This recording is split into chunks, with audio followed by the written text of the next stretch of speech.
What's going on, y'all? Welcome back to another episode of The Jump. A couple of college basketball games I got to get in here and talk about. Houston and Auburn just ended. Great game, but I didn't have a chance to talk about UConn and BYU, so I'm going to mention that one first. Last night, I'm filming this on Sunday afternoon. UConn Huskies beat BYU 86-84 in the Boston Garden. What a ball game. It ended up being a great ball game, but UConn led by as many as 59-39 with 14:55 in the second. So it got very, very, very interesting late, but it was kind of belt for a little bit. And I thought at halftime, UConn was only up 11. It felt like they were up like 20 with the way things were going. But this was, in a way, exactly what you wanted to see as a neutral fan. For BYU, you have the big three kind of pop off. AJ DeBonta, Richie Saunders, and Rob Wright. They all play really well. Kebakeda and Kennard Davis, both essentially out. Kebakeda started the game, but 8 minutes in, gets injured and has to exit the game. But and then Kennard Davis is out, and he's the best defender for the Cougars. So you don't have full strength, but I think what you could learn from BYU in this one is very, very optimistic, and you can have a lot of good takeaways. I know there's you can't have moral victories or anything, but if you want to have that perspective as a BYU fan or something, there's an optimistic perspective for sure. Like the way that they were able to throw out defenses at times, I thought was very, very incredible. And you put up 52 second half points against the UConn team that's going to be, if they're not first as of right now, they're a top five team in national title contention right now. You put up 52, and essentially a home game. The crowd, you could hear it on the broadcast. I mean, it was 90% UConn in there, I'd say, if not more. But you go out and you battle. And the guys that which this is weird to say for college basketball, it'll probably never feel real, but the guys that you pay the most are the ones that show up. Rob Wright got his early. He plays 36 minutes in this one. Richie Saunders' second half heroics. He comes out and helps them kind of come back into this one. And then AJ DeBonta. I mean, early on, he's doing his thing early. And then you feel like at times he's probably forcing a little bit much. And it's his homecoming, so you can't necessarily blame the guy. He's an 18-year-old kid. And he's doing a little too much and kind of fades out. And I think that's probably a little bit of coaching. They're like, dude, just chill out a little bit. And maybe he's in his head a little bit. But in the second half, he comes back and he gets to the line. He's hitting free throws. He goes 7 for 10 from the line. Tough shot taker, tough shot maker. That's the best way to describe him. And he plays with so much energy. He's a blast to watch. So BYU, I feel like there's some good takeaways from this. You lose 86-84, no moral victories, but that's about as close a game as you can hope for. Obviously, you don't ever want to find yourself trailing 20, but they close very, very good. As for UConn, like I mentioned, they're maybe number one in title contention right now. If you're talking about true contenders, as of right now, maybe they're one of them. Led by the leader, Alex Caravan, but the story of this game is welcome to Connecticut and welcome to Boston, Silas Demery. 21 points, 5 rebounds, 7 assists. He's unguardable at times, I would say. It feels like in the offseason, people talked about him maybe feeling like a Tristan Newton role. But at times, he's the one that I think will take over games. Like I want to see going forward, him and Solo Ball play well together. Solo, not the best game in the world, had some very, very clutch defensive plays late. But Silas Demery, welcome, brother. I mean, this was incredible. Terrace Reed, dominant again. Also their big three, I think you could argue, with Silas, Terrace, and then Alex Caravan. Like those guys, and then if you add Solo Ball to this mix, these boys are about to be incredible. I think Malachi Smith off the bench, I think he's going to have a lot more to show. This is all without Braylon Mullins too. Like if you think about like the scores that they have across the board with Jaden Ross coming off the bench, he played well. They have so many guys that can go get one. And you add Braylon Mullins to that, that's a guy that could be a lottery pick by the time the season's done. So UConn, I mean, they're just getting started. It's each team's fourth game, which I love. I love that they're doing this. And they're really testing themselves early, and same with Houston and Auburn that I'll talk about here in a minute. But Awesome game. I mean, obviously this is partly because of AJ, but seeing this game be in Boston against UConn, it's awesome to see. And UConn, I mean, they're number 3 right now, so it's not crazy to be like, oh yeah, I think they're probably the leader right now that I'd say for title contention. But I think they are. But you get a top 10 matchup in their 4th game. It was awesome. Let me know your all's takeaways in the comments and stuff. I thought this was just a great feeling. I think if you're a UConn fan, you get to see Silas Demery, like the guy that you brought in. He's just incredible. He is incredible. So what he brings defensively and offensively, it's not even just a one-sided thing. So big shout out to the Huskies, big win. I wish obviously they would keep their foot on the gas a little bit more, and if you're up by 20, win that game much more comfortably than they ended up doing. Other than that, yesterday, not a whole lot going on. Sadly, still without Darren for Kansas. Today, Houston and Auburn. This game just ended, like I mentioned. And the freshmen, I feel like every video, every podcast, I say the freshmen, the freshmen, over and over again. But now, this is the most shocking freshman that I feel like I've needed to talk about. For a team that is returning Emmanuel Sharp, who's first team All Big 12. Milos Uzan, that's going to be one of the best guards in the country. JoJo Tugler, who's going to be a Big 12 first or second team probably. The freshmen are the ones that stand out. Kingston Flemings and Chris Sinak.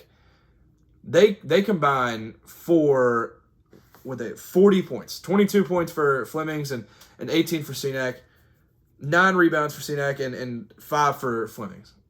Like those two, in the shots, I want to say out of his 22, I think Kingston had like 18 and a half. It was crazy. But he has 5 rebounds, 7 assists, and he was just exceptional all night. And he was the one I think that ended up, he hit the dagger. Well, it wasn't actually the dagger because there was chances after, but I think it was like 68-66. And I remember the commentator, I can't remember his name now, but he was like, this just feels like Auburn gets a stop here. Auburn gets a stop here. They go down and tie it up, and this arena is rocking. And who hits it? Kingston Flemings, a freshman. Great stuff for him. Off the bench, I would say the Khalifa Sacco, I think was his name. He made the game-winning block. He ends with 1 block, but yeah, he was great. JoJo Tugler, not a great outing, I would say. He was fine. But overall, the core of these guys with Milos and Emmanuel and Chris Sinak, those guys came to play. Emmanuel plays 38 minutes, incredible stuff.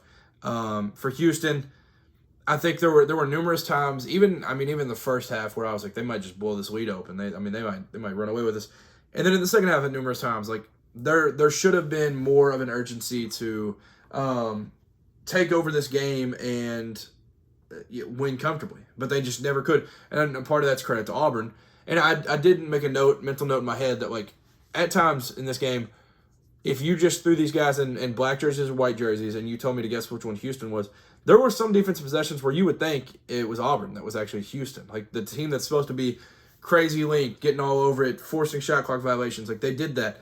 Even late in this game, they forced a shot clock violation where Emmanuel Sharp just shoots like a one-footed half-court shot dang near.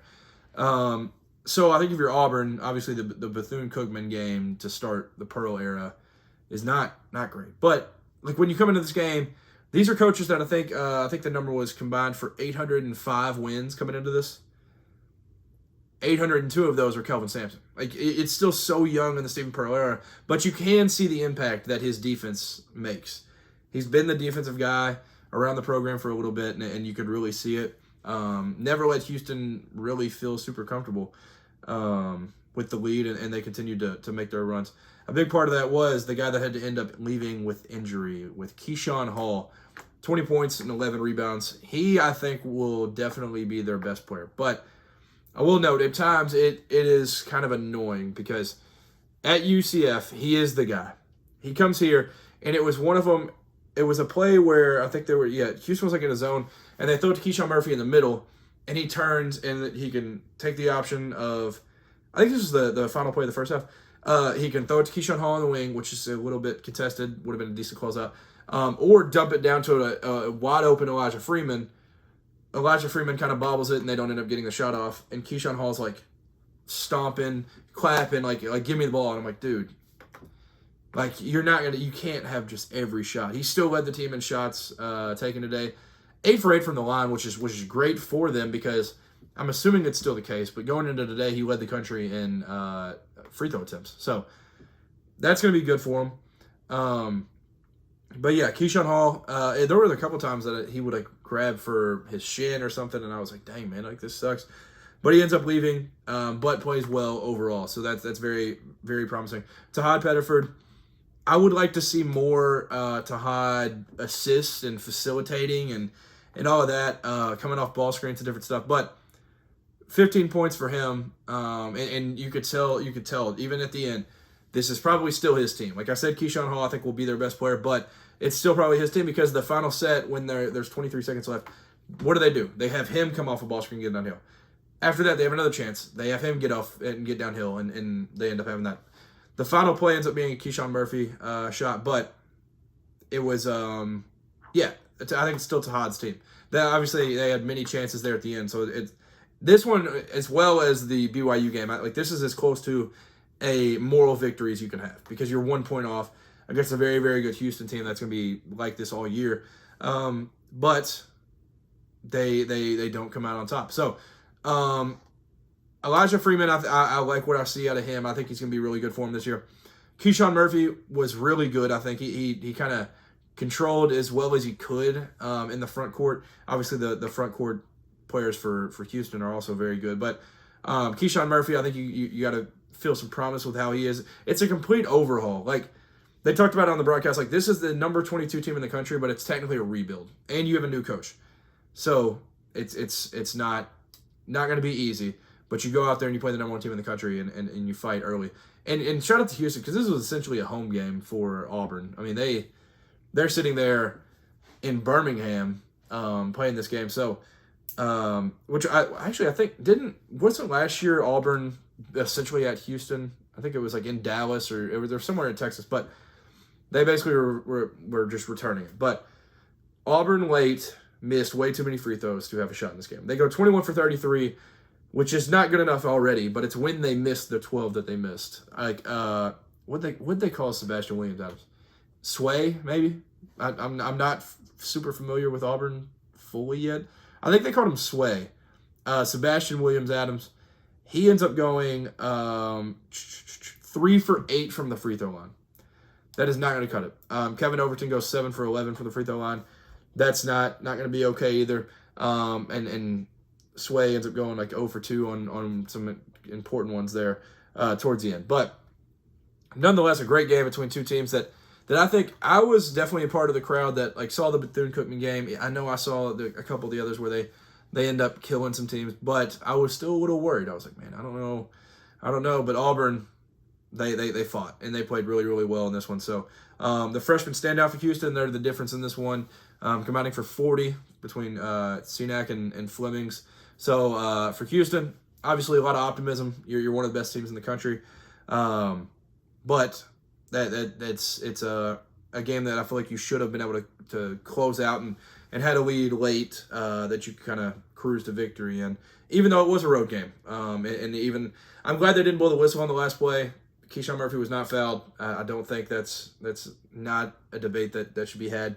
But it was a phenomenal game nonetheless, and it was a great Sunday of hoops. I'm filming this in the like evening time, so there's still good games. I mean, Miami and Florida play tonight in Jacksonville, so that's gonna be fun.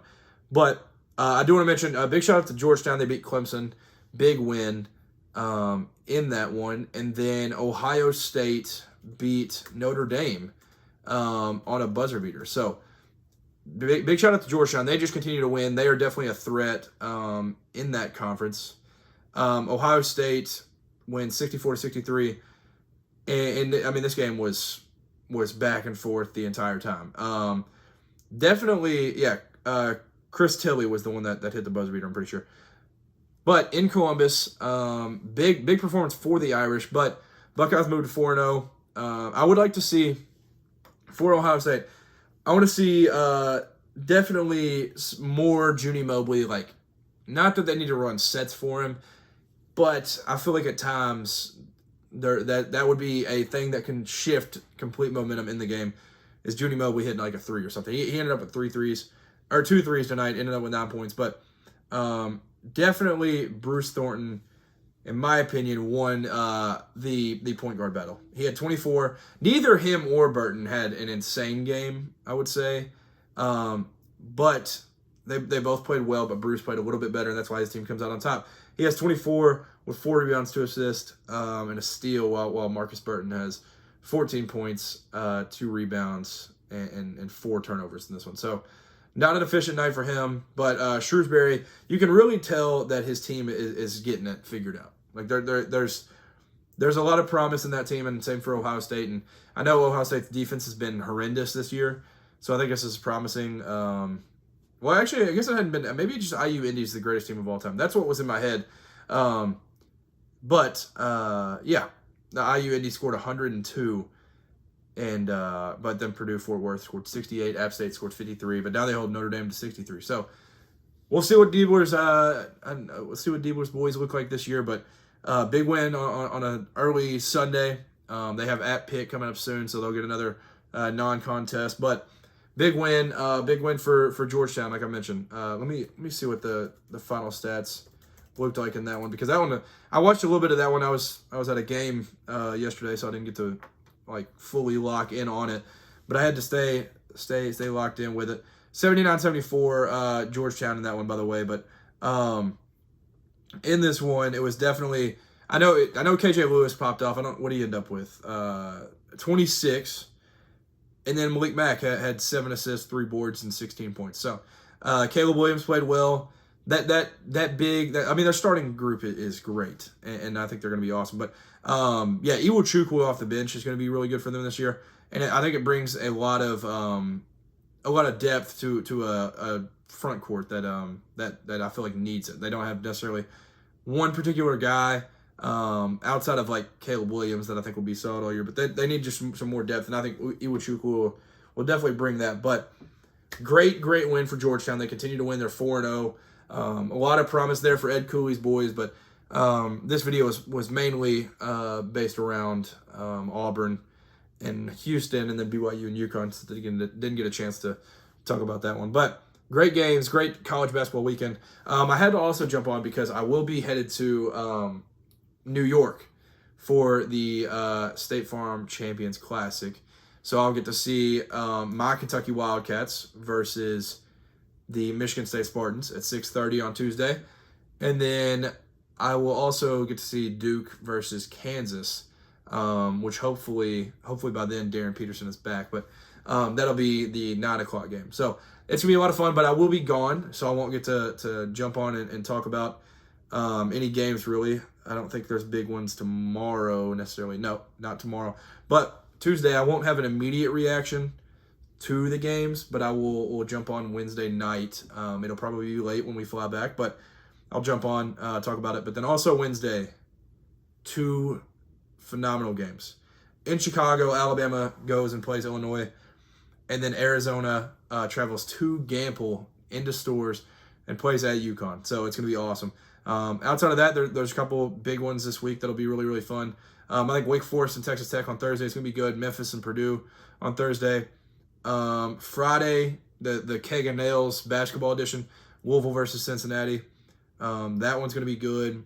Let me check at Wisconsin, BYU in Salt Lake is going to be fun next Friday. Going forward from that, I think it starts to get a little sleepy outside of a couple, but good week though. Really good week of hoops. I'm excited about it. But like I said, I'll be out. I'll be in New York, so I'll be boots on the ground in Madison Square Garden. So can't wait to get up there. Can't wait to talk about those games once I get back. Excited to see those, man. I don't really necessarily have a prediction. I feel like Kentucky's going to get a bounce back win over since they lost to Louisville. But I feel like we'll win this one, Kentucky over Michigan State. Then I'd say Duke will probably beat Kansas. I mean, definitely without Darren Peterson. If Darren Peterson plays, I still feel good about Duke. I mean, that group's loaded. So thank you for tuning in. I hope you enjoyed. If you haven't subscribed yet, if you like college basketball, it's a place to be. I do a lot of reaction videos to important games, and anytime big stuff happened. So make sure to like, comment, subscribe. All the support is greatly appreciated. I do appreciate it. I love commenting back to you guys in the comments for any thoughts that pop in your all's head. So leave some comments about anything I talked about in the video, and that'll do it for this one. Peace.